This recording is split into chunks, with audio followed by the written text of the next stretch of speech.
Assalamualaikum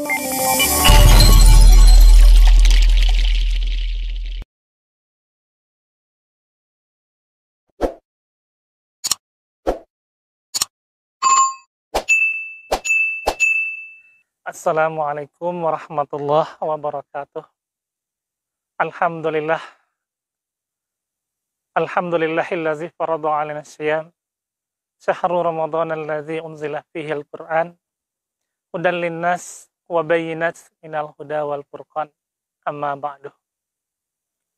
Bersyukur kita Allah pada sore yang berbahagia ini kita dapat bersuah melalui live streaming Pondok Pesantren Darun Nahdhah Tawalib Bangkinang, dimanapun dapat menjangkau dan menyaksikan siaran kami. Kepada pemirsa yang budiman, bersyukur kita kepada Allah Subhanahu wa Ta'ala pada sore yang ke-27 ini, insya Allah tidak berapa saat lagi kita akan memasuki hari yang ke-27 1442 Hijriah tahun ini. Semoga amal yang telah kita kerjakan, yang sedang kita laksanakan, dan yang akan kita laksanakan beberapa hari lagi, ini mendapat catatan dari kiraman katibin sebagai amalan yang terbaik, amalan yang terindah, sebagai ahsanu amalah yang kita persembahkan kepada Allah Subhanahu wa Ta'ala. Kemudian selawat dan salam selalu kita curahkan buat junjungan kita, yakni Nabi besar Muhammad Sallallahu Alaihi Wasallam.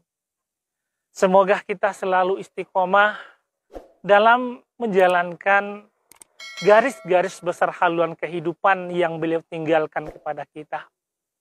Yang mana garis-garis besar haluan kehidupan ini tidak akan pernah lekang oleh panas, tidak akan pernah basah oleh badai hujan petir, kalau kita mau berpegang teguh dan istiqomah.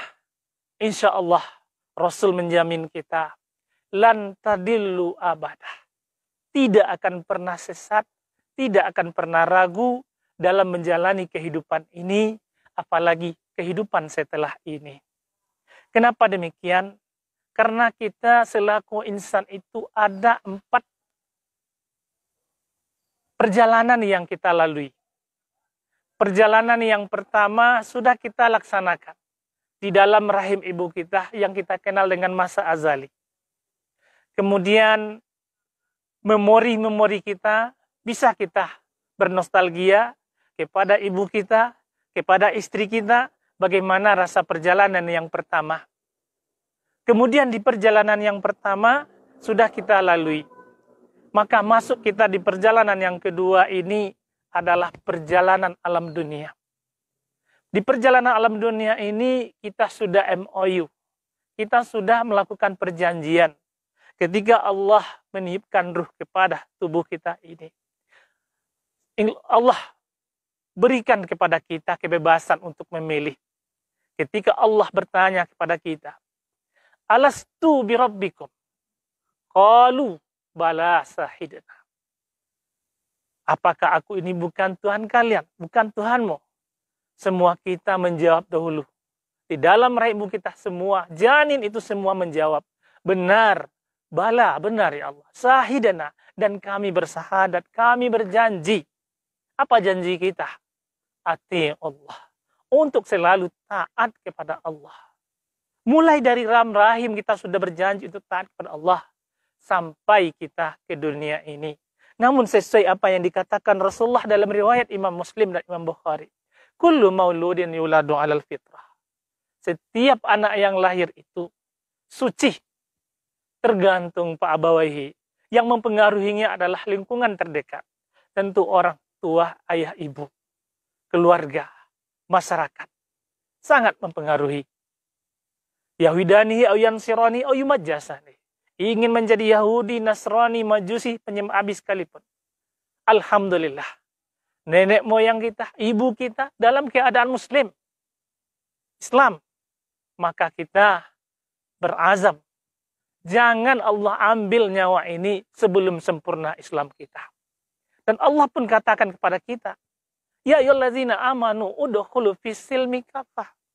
Hai orang yang beriman, masuklah ke dalam Islam itu secara kafah, secara totalitas.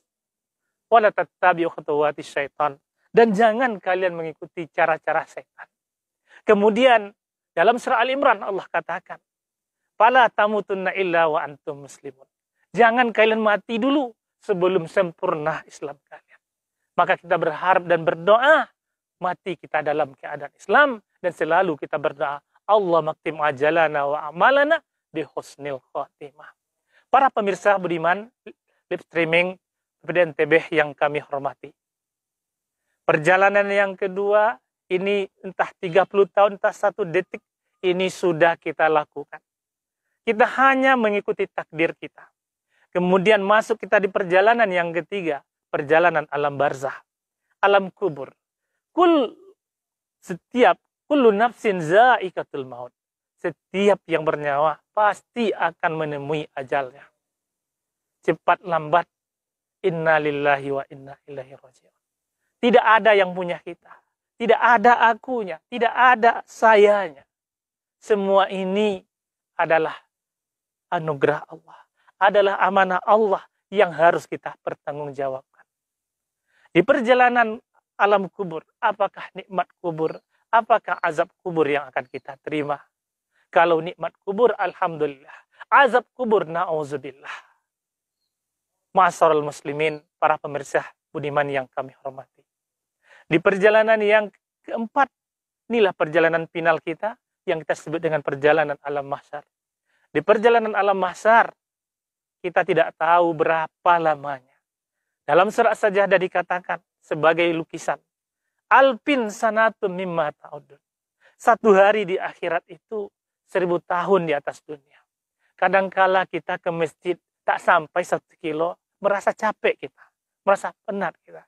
Coba kita bayangkan, bagaimana kalau kita berjalan nanti setengah hari di akhiratnya Allah. Berjalan 2 hari, 2000 tahun tak terbayangkan. Sampai dalam perjalanan itu bagaimana huru-haranya dalam surah Al-Waqiah. Kita haus, dikasih minuman sajaratuz zakum. Bagaimana itu sajaratuz zakum itu? Ketika kita minum sampai di zakum kita ini, tanggal semua kulit-kulit kita, tanggal daging-daging kita. Kita haus lagi, minta lagi, dikasih malaikat. Na'udzubillah, perjalanan itu bukan semudah yang kita bayangkan. Sebagai refleksi, Ramadan akan meninggalkan kita. Mungkin sudah 40 tahun, mungkin sudah ada 60 tahun, bahkan sudah ada 80 tahun kita sudah melalui Ramadan ini. Maka di sisa akhir Ramadan yang tidak berapa hari lagi ini, mari kita ihtisaban. Kenapa demikian? Karena dalam riwayat Imam Bukhari dan Imam Muslim itu, man shoma Ramadan imanan wa ihtisaban. Orang yang berpuasa di siang hari penuh dengan keyakinan, penuh dengan keimanan betul-betul.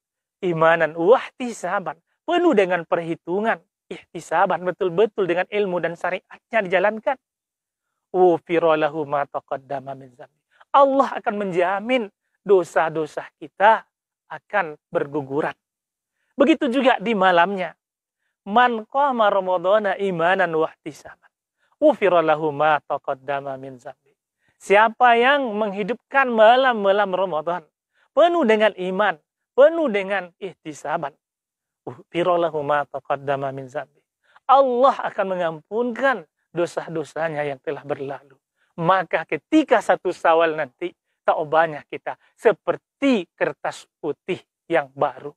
Taubahnya seperti bayi-bayi yang baru dilahirkan dari perut ibunya. Inilah harapan kita. Kalau tidak, kamin shaimin laisa lahu wal-ju' wal-'atas. Berapa banyak kita yang sanggup berpuasa, mampu menahan lapar, mampu menahan haus, tetapi tidak ada dari nilai-nilai ibadah puasa kita. Maka salah satu dari nilai ibadah puasa itu menimbulkan kecintaan kita terhadap sesama. Walaupun dalam suasana pandemi sekarang ini, maka tidak mengurangi rasa untuk kita bertoleransi, rasa kita bersosialis, bermasyarakat. Jangan sampai kurang. Maka Ramadan ini menjadikan kita sebagai pribadi yang cinta kedamaian, pribadi yang cinta sosial. Maka kalau kita lihat, ibadah mahdo itu tidak berapa banyak. Wairo mahdo, muamalah itu lebih banyak. Maka ketika Nabi katakan, Allah katakan dalam hadis qudsi, yang memasukkan kita itu bukan sholat kita, bukan puasa kita, bukan haji kita, tetapi adalah ketundukan kita kepada Allah Subhanahu wa taala, bagaimana kita menjadikan konsep kita sebagai insan yang kamil itu menjadi manusia yang sempurna, sehingga manusia yang sempurna itu ada 3 dalam dirinya. Yang pertama, jasmani. Jasmani makanannya banyak bermacam, makanan yang kita makan sebagai asupan gizi kita. Mungkin pical, mungkin nasi, bermacam-macam. Itu untuk makanan jasmani kita. Ruhani kita. Ruhani kita adalah iman. Iman makanannya. Maka orang yang beriman akan selalu berusaha untuk menambah dan mempertebal keimanannya. Kenapa demikian? Karena Allah sampaikan dalam surah Al-Fat, "Wallazi anzala sakinati fi qulubil mu'minin liyazdadu ma'a imanihim." Allah akan turunkan kenyamanan, Allah akan turunkan ketenangan batin kepada orang-orang yang beriman disebabkan adanya rasa keimanan mereka sebelumnya. Liyazdadu imanan ma'im. Lantas Allah tambahlah keimanannya itu.